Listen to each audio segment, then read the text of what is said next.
Hi hello guys, welcome back to my channel ಬ್ರೂನಿ Kannada log. ನಾನು ನಿಮಗೆ ಹುರುಳಿಕಾಳು ಜುನ್ಕ ಹೇಗೆ ಮಾಡೋದಂತ ಹೇಳ್ಕೊಡ್ತೀನಿ. ಇದಕ್ಕೆ ಬೇಕಾಗಿರೋ ಇಂಗ್ರೀಡಿಯೆಂಟ್ಸ್ಗಳು ಏನಂದರೆ ಹುರುಳಿ ಪೌಡರು, ಅದನ್ನು ನಾವು ಹೇಗೆ ಮಾಡೋದು ಅಂತ ನಾನು ಇನ್ನೊಂದ್ಸರಿ ನಿಮಗೆ ವಿಡಿಯೋ ಮಾಡಿ ತೋರಿಸ್ತೀನಿ. ಅದಕ್ಕೆ ಬೇಕಾಗಿರೋಂಥದ್ದು ಮೆಣಸಿನ್ಕಾಯಿ 4ರಿಂದ 5, ಹಾಗೆ 2 ಈರುಳ್ಳಿ, 1ರಿಂದ 2 ಬೆಳ್ಳುಳ್ಳಿನ ನಾವು ಬಿಡಿಸ್ಕೊಂಡು ಇಟ್ಕೊಬೇಕು. ಹಾಗೆ ಕರಿಬೇವು ಮತ್ತು ಸ್ವಲ್ಪ ಕೊತ್ತಂಬರಿ ಸೊಪ್ಪು, 1 ಟೊಮೆಟೊ. ನಾನು ಸ್ವಲ್ಪ ಕಾಯಿನ ಸ್ವಲ್ಪ ಜಾಸ್ತಿನೇ ಹಾಕ್ಕೊತೀನಿ. ನಿಮಗೆ ಎಷ್ಟು ಬೇಕೋ ಅಷ್ಟನ್ನು ನೀವು ತುರಿದಿಟ್ಕೊಬೋದು. ಹಾಗೆ ಒಂದು ಅರ್ಧ ನಿಂಬೆಹಣ್ಣಿನ ಗಾತ್ರ ಹುಣಸೆ ಹಣ್ಣನ್ನು ನೆನೆ ಹಾಕಿ ಇಟ್ಕೊಬೇಕು. ನಾನಿವಾಗ ಹುರುಳಿಕಾಳು ಜುನ್ಕ ಮಾಡೋ ವಿಧಾನನ ಹೇಳ್ಕೊಡ್ತೀನಿ. ನಾವು ಒಂದು ಸ್ಟವ್ ಮೇಲೆ ಬಾಣಲೆಯನ್ನು ಇಟ್ಕೊಂಡು ಅದಕ್ಕೆ ನಾವು ಎಷ್ಟು ಯೂಸ್ ಮಾಡ್ತೀವಿ ಅಷ್ಟು ಆಯಿಲ್ನ ಹಾಕ್ಕೊಬೇಕು. ಅಂದರೆ ಒಬ್ಬೊಬ್ಬರಿಗೆ ಆಯಿಲ್ ಜಾಸ್ತಿ ಇದ್ದರೆ ಇಷ್ಟ ಆಗುತ್ತೆ, ಒಬ್ಬೊಬ್ಬರಿಗೆ ಆಯಿಲ್ ಕಡಿಮೆ ಇದ್ದರೆ ಇಷ್ಟ ಆಗುತ್ತೆ. ನಾನು ಸ್ವಲ್ಪ ಆಯಿಲ್ ಜಾಸ್ತಿನೇ ಹಾಕ್ಕೊತೀನಿ ಯಾವಾಗ್ಲೂ.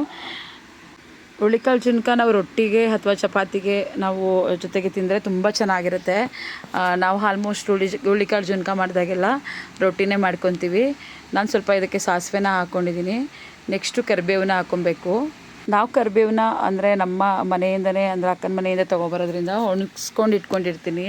ಯಾಕಂದರೆ ಯಾವಾಗ ಅಂದ್ರೆ ಆವಾಗ ಯೂಸ್ ಮಾಡ್ಬೋದು. ಒಣಗಿಸಿ ನಾನು ಒಂದು ಬಾಕ್ಸಲ್ಲಿ ಹಾಕಿ ಇಟ್ಕೊಂಡಿರ್ತೀನಿ, ಅದನ್ನೇ ಯೂಸ್ ಮಾಡ್ತೀನಿ. ಹಾಗೆ ಬೆಳ್ಳುಳ್ಳಿನ ನಾವೇನು ಬಿಡಿಸ್ಕೊಂಡು ಇಟ್ಕೊಂಡಿದ್ದೀವಿ ಅದನ್ನು ಹಾಕ್ಕೊಂಡು ನಾವು ಚೆನ್ನಾಗಿ ಅದು ಸ್ವಲ್ಪ ರೆಡೀಸ್ ಆಗೋ ತನಕ ಹುರಿಬೇಕು ಚೆನ್ನಾಗಿ. ನಂತರ ಇದಕ್ಕೆ ಹಸಿರು ಮೆಣಸಿನ್ಕಾಯಿನ ಆ್ಯಡ್ ಮಾಡ್ಕೊಬೇಕು. ಹಸಿರು ಮೆಣಸಿನ್ಕಾಯಿ ಅಂದರೆ ಒಬ್ಬೊಬ್ಬರಿಗೆ ಆಗಲ್ಲ, ಗ್ಯಾಸ್ಟ್ರಿಕ್ ಆಗುತ್ತೆ, ಈ ಥರ ಎಲ್ಲ ಏನಾದರೂ ಇದ್ದರೆ ಒಣಮೆಣ್ಸಿನ್ಕಾಯಿನ ಪೌಡರ್ನು ಕೂಡ ಯೂಸ್ ಮಾಡ್ಬೋದು. ನಾವು ಹಸಿರು ಮೆಣಸಿನ್ಕಾಯಿನೇ ಯೂಸ್ ಮಾಡ್ತೀವಿ.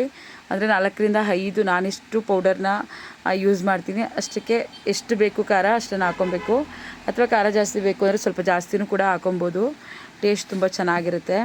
ಹಾಗೆ ಈರುಳ್ಳಿನ ಕಟ್ ಮಾಡಿ ಇಟ್ಕೊಂಡಿದ್ದೀನಲ್ಲ ಅದನ್ನು ಕೂಡ ಹಾಕ್ಕೊಂಡು ಚೆನ್ನಾಗಿ ಒಂದು ಹದಕ್ಕೆ ಬರೋ ಥರ ಬೇಯಿಸ್ಕೊಬೇಕು. ನಂತರ ನಾನು ಟೊಮೆಟೊ ಕಟ್ ಮಾಡಿ ಇಟ್ಕೊಂಡಿದ್ದೀನಲ್ಲ ಅದನ್ನು ಕೂಡ ಹಾಕ್ಕೊಂಡು ಚೆನ್ನಾಗಿ ತಿರುಗಿಸಿ ಬೇಯಿಸ್ಕೊಬೇಕು.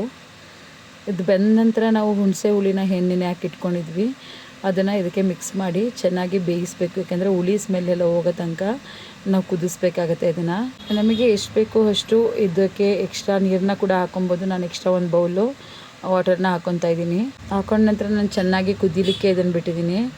ನಂತರ ನಾವು ರುಚಿಗೆ ಎಷ್ಟು ಬೇಕೋ ಅಷ್ಟು ಸಾಲ್ಟ್ನ ಹಾಕೊಬೇಕಾಗತ್ತೆ. ನಾನಿಲ್ಲಿ ಉಪ್ಪಿನ ಪುಡಿನ ಆ್ಯಡ್ ಮಾಡ್ಕೊತಾ ಇದ್ದೀನಿ. ಅದು ನಮಗೆ ಎಷ್ಟು ಬೇಕೋ ಅಷ್ಟು ಅದಕ್ಕೆ ಹಾಕ್ಕೊಂಡು ನೆಕ್ಸ್ಟ್ ನಾವು ಟೇಸ್ಟ್ ನೋಡಿ ಕೂಡ ಹಾಕೊಬೋದು. ನಾನು ಇದಾದ ನಂತರ ಹುರುಳಿ ಪೌಡರ್ನ ಹಾಕ್ಕೊತಾ ಇದ್ದೀನಿ. ಇದನ್ನು ನನಗೆ ಅಮ್ಮ ಮಾಡಿಕೊಡ್ತಾರೆ ಯಾವಾಗ್ಲೂ. ಯಾಕೆಂದರೆ ನಾನು ಮಾಡೋದು ಸ್ವಲ್ಪ ಕಮ್ಮಿನೇ, ಅಮ್ಮ ಯಾವಾಗಲೂ ಮಾಡಿ ಕೊಟ್ಟು ಕಳಿಸ್ತಾರೆ, ಅಮ್ಮ ಅಥವಾ ಅಕ್ಕ. ತುಂಬ ಚೆನ್ನಾಗಿರುತ್ತೆ. ನಾನು ಮಾಡಿರೋ ಅದಕ್ಕೆ 2 or 3 ಸ್ಪೂನ್ಸ್ ಪೌಡರ್ನ ಹಾಕ್ಕೊಂಡ್ರೆ ಸಾಕು. ಅದೇ ಗಟ್ಟಿ ಆಗುತ್ತೆ, ತುಂಬ ಚೆನ್ನಾಗಿ ಕೂಡ ಆಗುತ್ತೆ.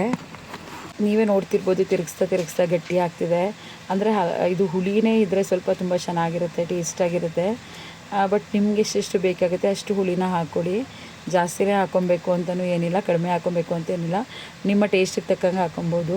ನೀವು ನೋಡ್ತಿರ್ಬೋದು, ನಾನು ಕಾಯಿ ತುರಿನ ಸ್ವಲ್ಪ ಜಾಸ್ತಿನೇ ಹಾಕ್ಕೊತೀನಿ. ಯಾಕೆಂದರೆ ನನಗೆ ಕಾಯಿ ತುರಿ ಜಾಸ್ತಿ ಇದ್ದರೆ ಇಷ್ಟ ಆಗುತ್ತೆ. ನಾನು ಕಾಯಿ ತುರಿ ಹಾಗೆ ಕೊತ್ತಂಬರಿ ಸೊಪ್ಪನ್ನ ಆ್ಯಡ್ ಮಾಡಿಕೊಂಡು ಚೆನ್ನಾಗಿ ಮಿಕ್ಸ್ ಮಾಡ್ಕೊಂಡು ಬೇಯಿಸ್ಕೊತಾ ಇದ್ದೀನಿ. ಸ್ವಲ್ಪ ಗಟ್ಟಿಯಾಗೋ ತನಕ ಚೆನ್ನಾಗಿ ಮಿಕ್ಸ್ ಮಾಡಿ ಬೇಯಿಸ್ಕೊಬೇಕು. ಗಟ್ಟಿ ಇದ್ರೂ ಚೆನ್ನಾಗಿರುತ್ತೆ, ತೆಳುವಾಗಿದ್ರೂ ಚೆನ್ನಾಗಿರುತ್ತೆ. ನಿಮಗೆ ಯಾವ ಹದದಲ್ಲಿ ಬೇಕೋ ಆ ಹದದಲ್ಲಿ ಮಾಡ್ಕೊಬೇಕು. ಸ್ವಲ್ಪ ಗಟ್ಟಿ ಆಗಬೇಕು ಅಂದರೆ ಈ ಥರ ಮಿಕ್ಸ್ ಮಾಡ್ಕೊಬೇಕಾಗತ್ತೆ. ನಾನು ಮಾಡಿರೋ ಈ ಹುರುಳಿ ಜುನ್ಕ ಇವಾಗ ರೆಡಿಯಾಗಿದೆ. ನಿಮ್ಗೇನಾದರೂ ಇಷ್ಟ ಆದರೆ ದಯವಿಟ್ಟು ಟ್ರೈ ಮಾಡಿ, ಹೇಗಿತ್ತು ಅಂತ ಹೇಳಿ ಕಮೆಂಟ್ ಮುಖಾಂತರ ತಿಳಿಸಿ. ಈ ರೊಟ್ಟಿ ಜೊತೆಗೆ ಇದನ್ನು ಟೇಸ್ಟ್ ಮಾಡಿದ್ರೆ ತುಂಬ ಚೆನ್ನಾಗಿರುತ್ತೆ. ದಯವಿಟ್ಟು ಲೈಕ್ ಮಾಡಿ, ಶೇರ್ ಮಾಡಿ, ಸಬ್ಸ್ಕ್ರೈಬ್ ಮಾಡಿ. ನೆಕ್ಸ್ಟ್ ವಿಡಿಯೋಗೆ ಬೆಲ್ ಐಕಾನ್ ಕ್ಲಿಕ್ ಮಾಡಿ. Thank you.